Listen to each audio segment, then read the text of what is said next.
존 팀버 목사가 쓴 마가복음이라는 책이 있습니다. 마가복음을 어떻게 읽어야 될지 소개하는 굉장히 얇은 책입니다. 그 책은 이렇게 시작합니다. 한번 들어보십시오.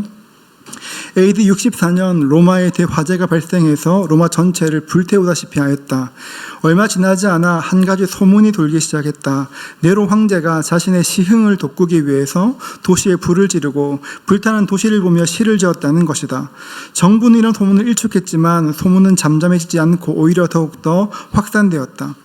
그도 그럴 것이 그 당시 로마는 13개 구가 있었는데 3개의 구가 완전히 잿더미로 변하였고 7개 구는 치명적인 손상을 입었습니다. 그리고 온전한 것은 왕궁 근처에 있던 그 3개의 구밖에 없었습니다. 존 팀버는 계속 말합니다. 소문은 점점 확산되었고 정부는 그 소문을 덮기 위해 희생양으로 그리스도인들을 선택하였다. 많은 그리스도인들은 방화 혐의로 체포되거나 구금되었고 콜로세움에서 죽임을 당하였다. 살아남은 그리스도인들은 카타콤베와 같은 지하 무덤으로 숨어들었고 어떤 사람들은 목숨을 지키기 위해서 식민지로 도망해야 했다.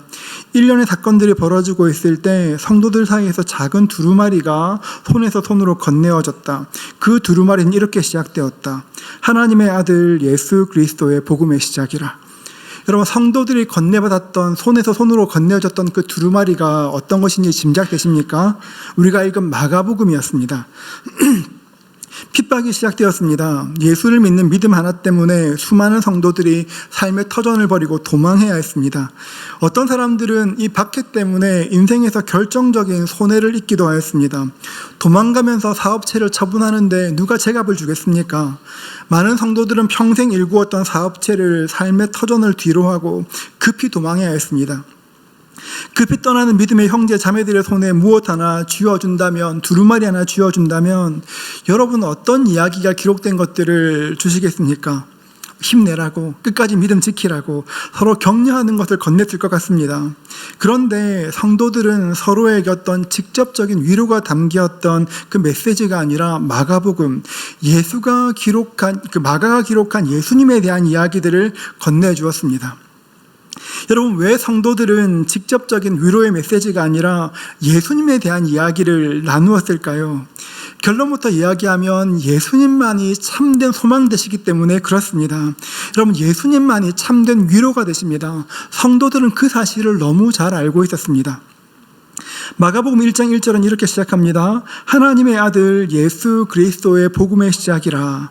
하나님의 아들 예수 그리스도의 복음의 시작이라. 이 1절을 그리스어 성경으로 보면 순서가 좀 다른데요. 시작, 복음, 예수 그리스도, 하나님의 아들, 이런 순서로 되어 있습니다. 시작, 복음, 예수 그리스도, 하나님의 아들. 이 네 단어는 핍박받고 고난당하는 성도들에게 말할 수 없는 힘과 감동을 주었을 것입니다. 도대체 단어가 무엇이기에 그런 힘이 있었을까요? 시작이란 이 단어는 사실 우리가 말씀 읽어도 시작이란 말이 그렇게 큰 감동되지 않습니다. 그런가 보다 생각합니다. 그런데 이 글을 받았던 첫 번째 독자들은 시작이라는 단어를 통해서 큰 세상을, 고난당한 이 세상이 아니라 훨씬 큰 세상을 떠올렸을 것입니다. 왜냐하면 시작이라는 이 단어는 그리스어로 아르케인데, 아르케는 창세기 1장 1절에 나오는 태초에 천지를 창조하시니라 할 때 그 태초에라는 단어가 아르케이기 때문에 그렇습니다. 사람들이 생각했을 것입니다. 하나님의 아들 예수님께서 새 날을 시작하시겠구나. 지금은 핍박당하고 도망치는 형편이지만 하나님께 새 날이 있겠구나. 하나님께서 창조하실 새 날에 대한 기대가 생겼을 것입니다. 우리도 마찬가지입니다. 예수님을 인생의 구주로 영접하면 우리 삶에 새 날이 열리게 됩니다. 새로운 날이 시작됩니다. 예수님을 영접한다고 해서 당장 내 삶에 어떤 드라마틱한 변화가 일어나는 것은 아닙니다. 하지만 영의 세계에서는 새로운 일이 시작되었고 새 날이 이미 열린 것입니다. 요한계시록에서 말씀하시는 것처럼 우리 주님은 만물을 새롭게 하시는 분이십니다. 여러분, 우리에게는 이미 하나님의 새 일이 시작되었습니다. 두 번째 단어는 복음입니다. 복음. 복음은 문자 그대로 굿뉴스, 좋은 소식을 말합니다. 그리스어로 유앙겔리온인데요. 이 단어는 그냥 우리가 좋은 소식이 있어 할 때 사용하는 그런 단어가 아닙니다.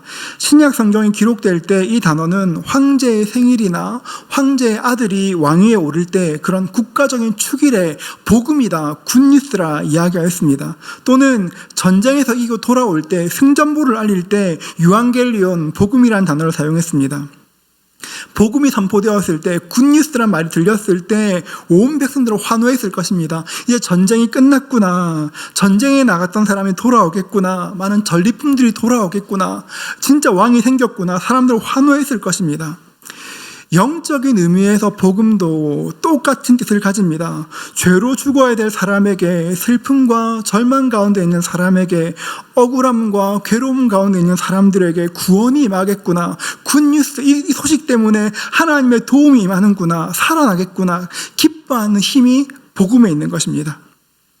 세 번째 단어는 예수 그리스도입니다. 예수 그리스도. 여러분, 예수 그리스도가 어떤 뜻일까요? 제가 가끔 얘기하곤 하는데요. 예수 그리스도란 말은 예수라는 사람이 그리스도라는 것입니다. 예수가 그리스도라는 것입니다.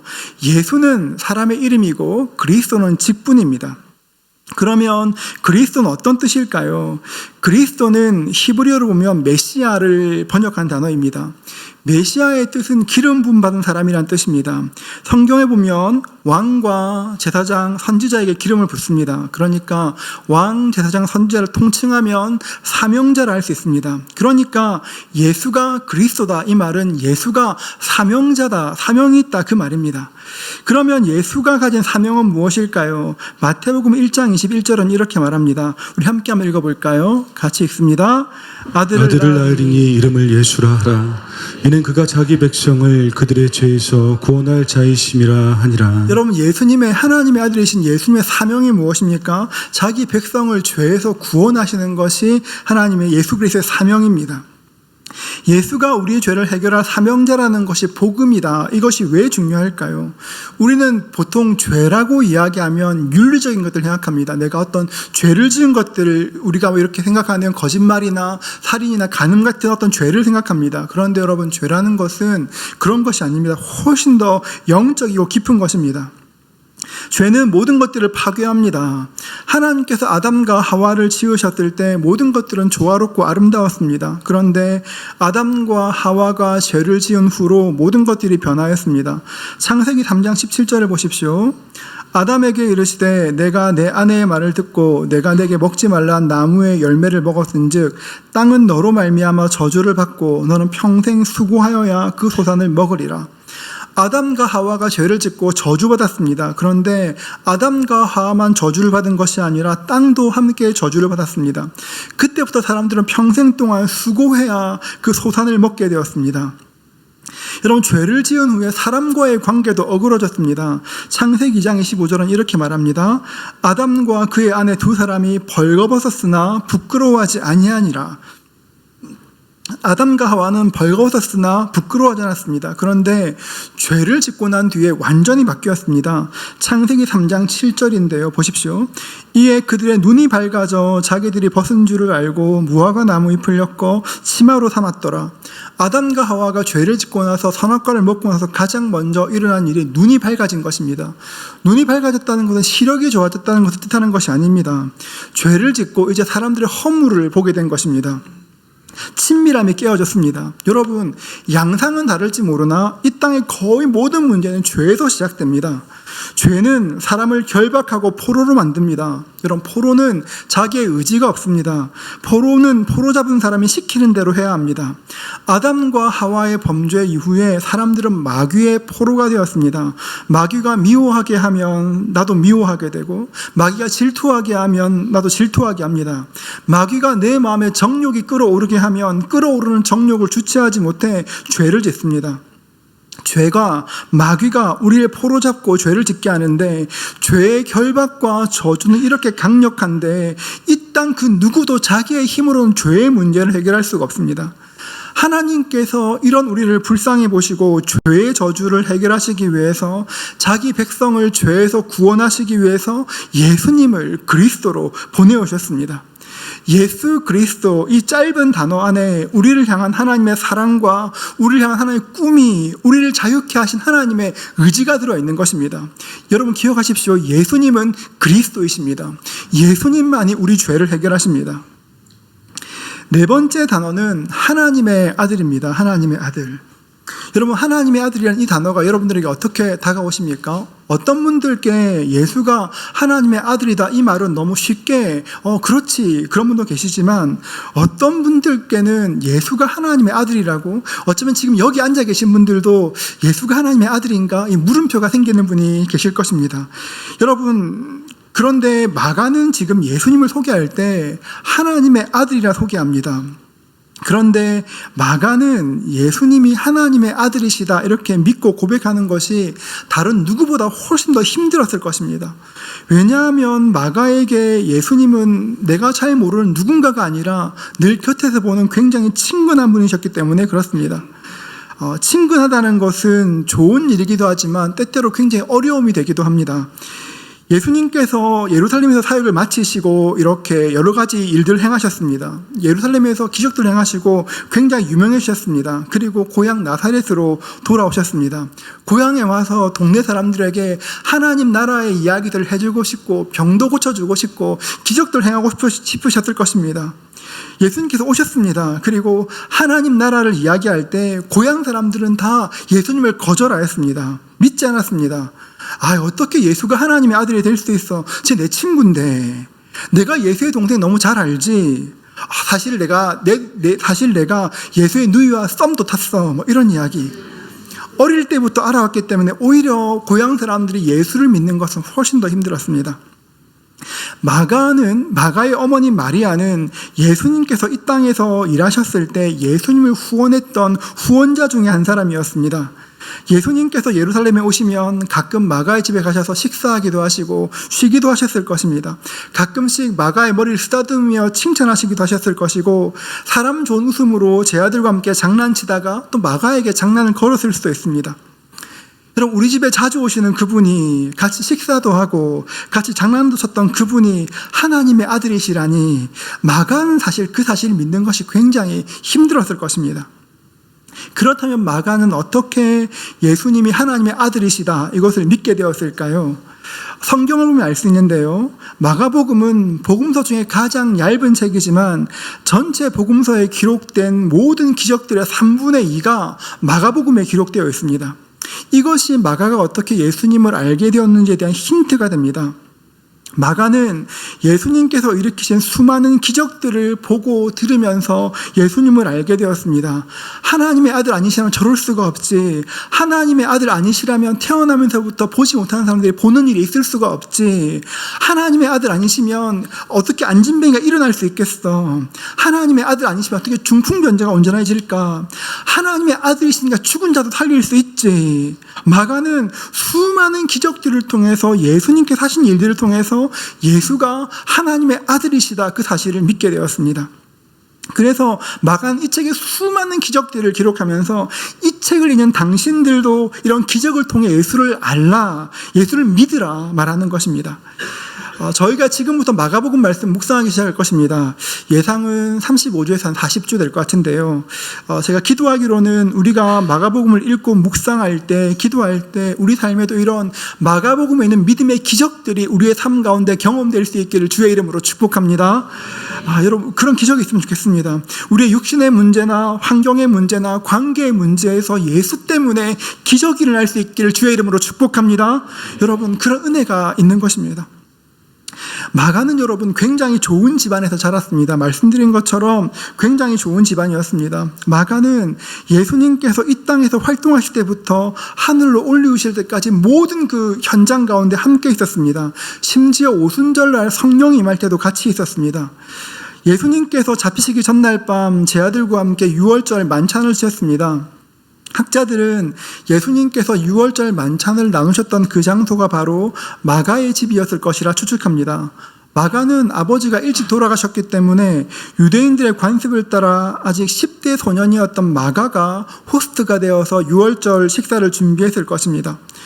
유월절 식사가 끝난 후에 다 마치고 나서 예수님은 기도하시기 위해서 제자들과 함께 산으로 가셨고 마가는 종들과 함께 집을 정리했을 것입니다. 늦은 시간까지 정리하고 잠자리에 들었습니다. 막 잠이 들었는데 누군가가 막 마가를 흔들어 깨웠습니다. 예수께서 잡히셨다는 것입니다. 불과 몇 시간 전에 함께 식사했었는데 그런 믿기 힘든 소식이 왔습니다. 급한 마음에 마가는 호디불 하나 두르고 그곳으로 뛰어갔습니다. 성경은 이렇게 말합니다. 마가복음 14장 51절과 2절인데요. 한 청년이 벗은 몸에 배 호디불을 두르고 예수를 따라가다가 무리에게 잡힘에 배 호디불을 버리고 벗은 몸으로 도망하니라.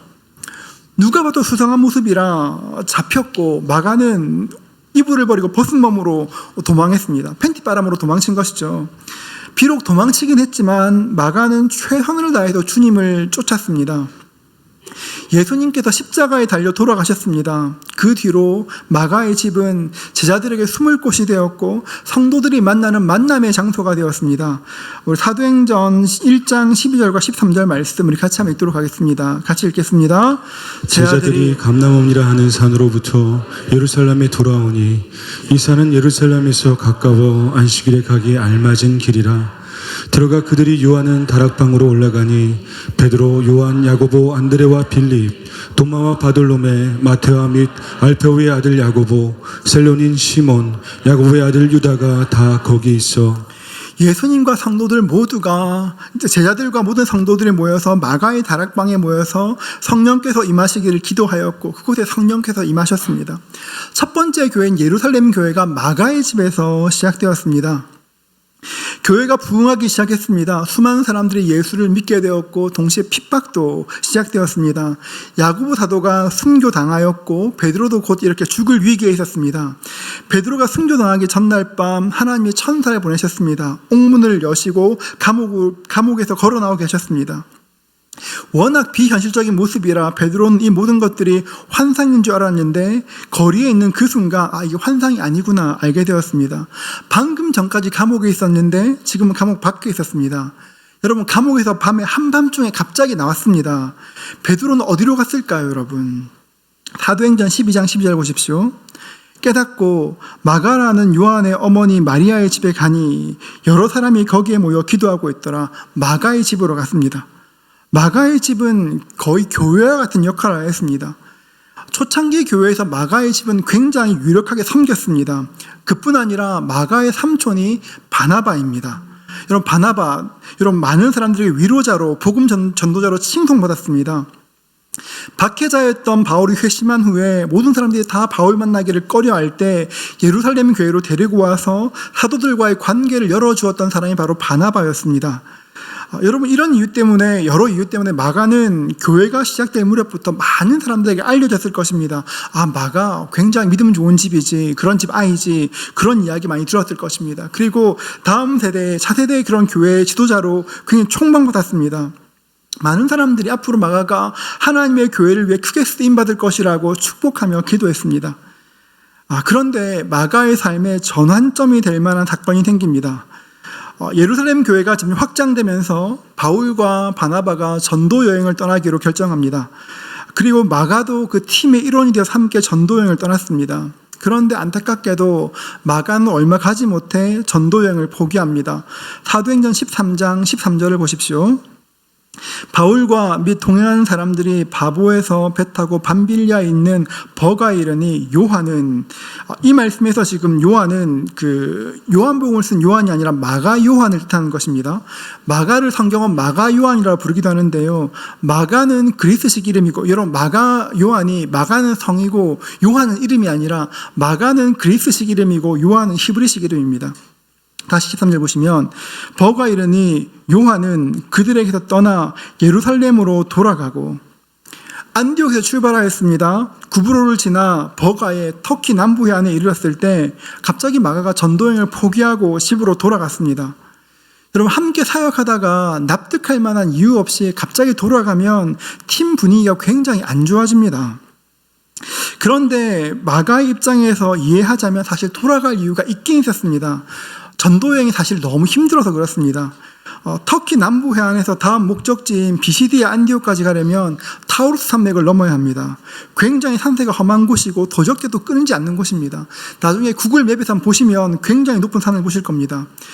그리고 향수병도 있었던 것 같습니다. 여러분, 마가는 마가의 다락방에 120명이 들어가서 기도할 수 있는 넓은 집에 살았습니다. 부유한 집에서 사랑받는 아들로 자랐습니다. 그런데 여행이 길어지고 점점 안 좋아지니까 너무 몸이 힘들어서 돌아갔을 것이라 말하기도 합니다. 그런데 사실 가장 결정적인 이유는 바울과의 신학적 견해가 달라서 그렇다고 추측합니다. 골로새서 4장 10절과 11절인데요. 한번 들어보십시오. 나와 함께 갇힌 아리스다고와 바나바의 생질 마가와 이 마가에 대하여 너희가 명을 받았음에 그가 이르거든 영접하라. 유스도라는 예수도 너에게 문안하느니라. 그들은 그다음 어떻게 되어 있습니까? 할레파이나. 바울이 지금 골로새서는 이렇게 바울이 쓴 편지인데요. 마가를 할레파라 지칭합니다. 사도행전을 보면 바울에게 일평생에 가장 큰 해를 끼친 사람들은 할레파였습니다. 바울은 오직 믿음으로 구원받는다 말했지만 할레파들은 믿음도 중요하지만 할례도 중요하고 절규도 중요하다 말했습니다. 이런 비유는 되게 조심스럽지만 우리나라로 하면, 지금으로 하면 극우와 극좌가 함께 있는 것입니다. 굉장히 힘들었을 것입니다. 그러니까 10대 후반이었던 마가가 견디기에는 이 텐션이 굉장히 힘들었을 것입니다. 갑자기 마가가 선교팀을 떠났습니다. 하지만 그럼에도 불구하고 전도 여행은 큰 은혜 가운데 마무리되었습니다. 많은 사람들이 예수를 믿게 되었고 곳곳에 교회가 세워졌습니다. 시간이 지났습니다. 흘렀습니다. 1차 전도 여행 때 개척했던 교회들을 돌보기 위해서 다시 전도 여행을 떠나기로 하였습니다. 그런데 문제가 하나 생겼습니다. 마가의 문제였습니다. 바나바는 다시 한번 마가에게 기회를 주자 이야기했고 바울은 그럴 수도 없다 말했습니다. 사도행전 15장 38절과 39절은 이렇게 말합니다. 바울은 밤빌리아에서 자기를 떠나 함께 일하러 가지 아니한 자를 데리고 가는 것이 옳지 않다 하여 서로 심히 다투어 피차 갈라서니. 여러분, 서로 심히 다투어, 정말 심하게 다투었습니다. 여러분, 성경에서 얼마나 심하게 다투었으면 심히 다투었다 말했겠습니까? 결국 바울과 바나바는 갈라졌고 각각 전도 여행을 떠나게 되었습니다. 여러분, 바울과 바나바는 굉장히 친했습니다. 그런데 마가 때문에 이런 사단이 생긴 것입니다. 그때부터 마가를 보는 사람마다 뒤에서 수군거렸을 것입니다. 들었어? 마가 때문에 바울과 바나바 싸웠대. 이제 갈라졌대. 그렇게 사이 좋았는데 헤어졌대. 이런 이야기가 끝도 없이 돌아왔을 것입니다. 마가 당사자도 마찬가지입니다. 자기 때문에 이런 일이 생겼으니까 얼굴을 들 수가 없었습니다. 여러분, 마가의 마음을 한번 상상해 보십시오. 얼마나 당황스러웠을까요? 얼마나 마음이 무거웠을까요? 나 때문에 이렇게 됐구나. 되게 낙심했을 것입니다. 나 이제 앞으로는 이렇게 쓰임받지 못하는 건가? 이렇게 낙심했을지도 모르겠습니다. 낙심한 마가, 좌절한 마가에게 어느 날 누군가가 찾아와 손을 내밀어 주었습니다. 그 사람이 바로 베드로였습니다. 마가가 힘들어한다는 이야기를 듣고 베드로가 찾아와서 손을 내밀었습니다. 그럴 수 있지, 넘어질 수 있지, 이제 일어나서 같이 하나님 위해 섬기자. 손을 내밀어 주었습니다. 그때부터 마가는 베드로와 함께 다니게 되었고 베드로의 통역자가 되어서 수많은 사람들에게 말씀을 전하였습니다. 여러분, 갑자기 베드로가 나타난 이유가 무엇이었을까요? 왜 갑자기 베드로가 마가를 찾아왔을까요? 어쩌면 넘어지고 위축된 마가의 모습에서 베드로는 자신의 모습을 보았을지도 모르겠습니다. 마가 때문에 이렇게 바울과 바나바가 갈라졌다고 온 교회가 떠들썩했을 것입니다. 아마 마가는 교회 가는 것도 굉장히 고통스러웠을 것입니다. 근데 베드로도 그런 똑같은 경험이 있었습니다. 베드로는 다름 아닌 예수님을 부인했습니다. 그것도 예수님 면전에서 부인하였습니다. 예수님께서 말씀하셨습니다. 오늘 밤 네가 나를 부인할 거야. 조심해야 돼. 그랬을 때 베드로가 호언장담했습니다. 주님, 저는 아닙니다. 주님, 다른 사람 다 부인해도 저는 부인하지 않습니다. 호언장담했습니다. 예수님이 말씀하셨습니다. 마가복음 14장 30절입니다. 예수께서 이르시되 내가 진실로, 진짜 일어날 거야. 진실로 내게 이르노니 오늘 이 밤 닭이 2번 울기 전에 내가 3번 나를 부인할 거야. 말씀하셨습니다. 예수님은 아니야, 너 나 부인할 거야 이 얘기했습니다. 베드로는 자기의 마음을 알아주지 않는 예수님 때문에 굉장히 야속했을 것입니다. 그런데 베드로의 굳은 의지와 상관없이 베드로는 결국 예수님을 부인하고 말았습니다. 우리 14장 72절 같이 한번 읽어볼까요? 같이 읽습니다. 닭이 곧 두 번째 울더라. 이에 베드로가 예수께서 자기에게 하신 말씀 곧 닭이 두 번 울기 전에 내가 세 번 나를 부인하리라 하심이 기억되어 그 일을 생각하고 울었더라. 베드로가 예수님을 부인했습니다. 그리고 닭이 울기 전에 그 말씀이 떠올라서 울었습니다.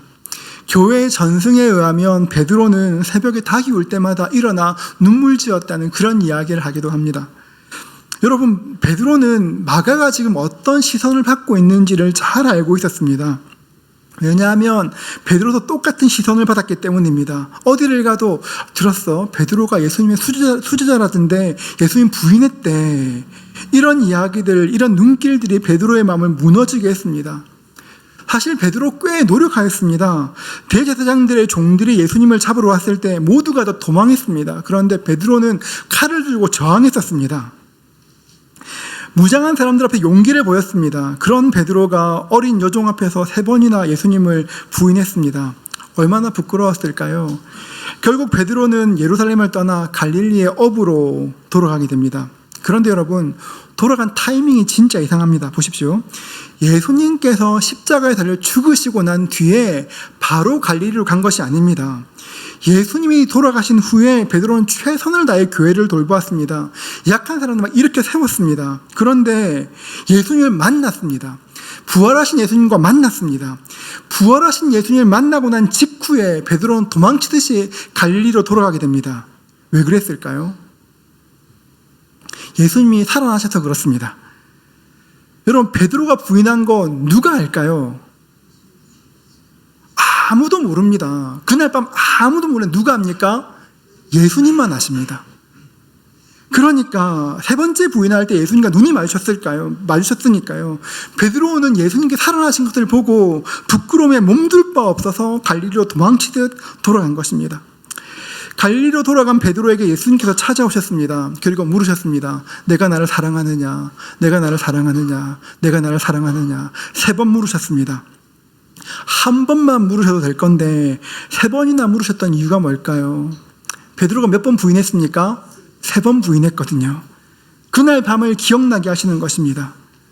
내가 나를 사랑하느냐 질문했을 때 베드로는 주님 앞에 엎드렸습니다. 자신의 죄를, 자신의 연약함을 고백했을 것입니다. 주님 앞에 엎드린 베드로에게 예수님께서 사명을 주셨습니다. 내 양을 치라. 내가 너를 일으켜 준 것처럼 너도 다른 사람들 일으켜 세워라. 주님께서 사명을 주셨습니다. 이 사명을 기억하고 베드로는 자신처럼 넘어진 마가를 찾아가 손을 내밀었습니다. 일어나라. 같이 가자. 함께 일하자. 손을 내밀었습니다. 베드로는 그냥 단순히 마가를 일으킨 정도가 아니라 정말 사랑했습니다. 베드로전서 5장 13절 말씀 같이 읽어볼까요? 네, 같이 읽습니다. 택하심을 함께 받은 바벨론에 있는 교회가 너에게 문안하고 내 아들 마가도 그리하느니라. 베드로는 마가를 내 아들 마가라고 이야기합니다. 아버지 없이 자란 마가에게 베드로의 사랑은 큰 힘이 되었을 것입니다. 마가는 베드로와 함께 다니며 베드로의 통역자가 되어 복음을 증거했습니다. 저는 우리에게도 이런 베드로와 같은 사람이 있기를 주의 이름으로 축복합니다. 우리가 넘어졌을 때 누군가 찾아와 손 내밀어 줄 수 있는 은혜가 있기를 축복합니다. 무엇보다 우리의 자녀들에게, 우리의 다음 세대들이 넘어져 있을 때 일으켜 줄 수 있고 격려할 수 있는 은혜가 있기를 주의 이름으로 축복합니다. 여러분, 베드로가 그런 일을 하였습니다. 베드로는 그런 일을 하였고 마가는 베드로를 통해 큰 은혜를 받았습니다. 그래서 마가는 베드로의 입장에서 말씀들을 기록하기 시작합니다. 마가복음은 마가가 기록했지만 베드로가 기록했다 해도 과언이 아닙니다. 마가복음 1장 16절을 보십시오. 갈릴리 해변으로 지나가시다가 시몬과 그 형제 안드레가 바다에 그물 던지는 걸 보시니 그들은 어부라. 마가복음을 시작할 때 가장 먼저 누구의 이야기를 시작합니까? 시몬, 베드로의 이야기를 시작합니다. 마가복음 16장 7절을 보십시오. 가서 그의 제자들과 베드로에게 이르기를 예수께서 너희보다 먼저 갈릴리로 가시나니 전에 너희에게 말씀하신 대로 너희가 거기서 배우리라 하라 하는지라. 마가복음이 끝날 때도 예수님께서는 베드로에게 지시하신 것을 이야기하며 끝내게 됩니다. 그러니까 베드로의 이야기가 기록된 것이죠. 마가는 베드로와 함께 다니면서 함께 복음을 전하였습니다. 마가는 베드로를 통해 복음을 들으면서 예수님이 어떤 분인지를 더욱더 알게 되었습니다. 바울과 함께 전도여행을 떠났을 때 청년 마가의 마음은 굉장히 높았을지 모르겠습니다. 우리 엄마가 예수님을 후원했던 바로 그 마리아야. 우리 집에서 최후의 만찬이 있었고 오순절 성령 강림도 우리 집에서 있었고 감옥에 나왔던 베드로도 우리 집에 찾아왔어. 마음에 엄청난 자부심이 있었을지 모르겠습니다. 높은 마음이 있었습니다. 그런데 넘어지고 다시 일어나면서 높았던 그 모든 마음이 다 없어졌습니다. 겸손해졌습니다.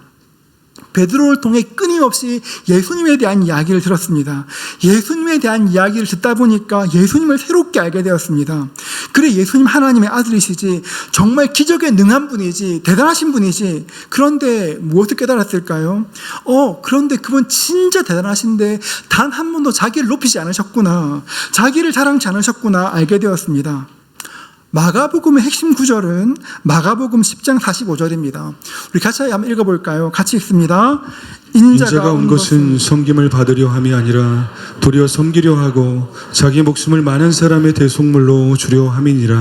예수님께서 오신 이유를 섬김을 받으려 함이 아니라 도리어 섬기려 하고 목숨을 많은 사람 대속물로 주기 위한 것이라고 한없이 낮아지신 예수님을 소개합니다. 그래서 마가복음의 별명은 종의 복음서입니다. 종. 여러분, 종은 그렇게 매력적인 존재가 아닙니다. 여러분, 누가 종 되는 거 좋아하겠습니까? 남을 섬기는 종은 되게 약해 보입니다. 그런데 예수님께서 종이 되신 것은 약해서 그런 것이 아닙니다. 누구보다 능력이 있으시고 누구보다 뛰어나시지만 우리를 구원하시기 위해서 스스로 낮은 모습으로 종이 되셨던 것입니다. 하나님의 아들이시고 능력과 권세가 있으시지만 스스로 낮아지셔서 종이 되셨습니다. 마가는 스스로 낮아지신 예수님을 닮아 너희도 그렇게 살라고 이야기합니다. 말씀을 시작하면서 우리가 읽고 있는 마가복음은 네로의 박해를 피해 도망가는 성도님들의 손에서 손으로 건네어진 두루마리라 말씀드렸습니다. 살기 위해 삶의 터전을 버리고 도망가면서 굉장히 두려움이 있었을 것입니다. 두루마리를 펼쳤을 때 가장 먼저 시작, 복음, 예수 그리스도 하나님의 아들 예수 그리스도의 복음의 시작이라 이 말씀을 읽었을 때 성도들의 마음에 어떤 한 가지 확신이 생겼을 것입니다. 하나님, 그렇지, 내 삶에 새 일을 이루실 거야. 낯선 곳에 가도 보호하실 거야. 새로운 삶을 시작해 하실 거야. 돌아오게 하실 거야. 하나님, 내 삶에 일하시지. 마가가 이 복음서를 썼구나. 그렇게 넘어졌던 마가가 일어났던 것처럼 내 삶도 회복되겠구나. 회복에 대한 소망이 생겼을 것입니다. 마가도 그랬지. 넘어진 마가를 일으키신 것처럼 하나님이 나도 일으키시겠지. 하나님을 의지할 수가 있었습니다. 저는 우리에게도 이 은혜가 있기를 주의 이름으로 축복합니다. 베드로가 마가를 일으켰던 것처럼, 마가를 통해 흩어진 성도들을 일으키신 것처럼 하나님께서 우리를 일으키실 것입니다. 그리고 우리를 통해 또 다른 누군가를 일으키게 될 것입니다. 여러분, 그럴 때 우리의 삶에 예수님의 제자의 삶이 드러나는 것입니다. 누군가를 격려하고 일으켜 세우고 당신에게 소망이 있다 이야기할 때 그 소망을 통해서 그 사람에게 새로운 삶이 시작되는 것입니다. 전 여러분들의 소망을 건네어준 소망의 전달자가 될 수 있기를 주의 이름으로 축복합니다. 예수님이 어떤 분이십니까? 예수님이 모든 소망의 근원이십니다. 함께 찬양할 텐데 여러분, 이 찬양으로 찬양하고 싶습니다. 예수 열방의 소망. 여러분, 예수가 어떤 분이십니까? 그 찬양은 이렇게 말합니다. 예수 열방의 소망, 예수 우리의 위로자, 우리 온 땅의 영원한 소망, 우리를 위해 죽으시고 다시 사신 생명의 주, 주님만이 소망이요 변함없는 반석이라. 여러분, 주님만이 우리의 소망 되시고 변함없는 반석 되시 믿으십니까? 왜 이러시는 거예요, 여러분? 한 번 더 부를게요. 주님께 소망 되시고 반석 되시 믿으십니까? 함께 찬양할 때 주님 주님께서 내 삶의 소망이 되어 주십시오. 나도 누군가를 일으킬 수 있도록 도와주십시오. 혹시나 누군가 나를 좀 일으켜주면 좋겠다 그런 마음 드는 분이 계십니까? 하나님, 나에게 그런 사람을 보내셔서 일으켜 주옵소서. 기도하십시오. 하나님, 내가 또 일으킬 수 도와주십시오. 이렇게 찬양을 기도할 때 그 역사가 일어날 것입니다. 함께 찬양하며 나아가겠습니다.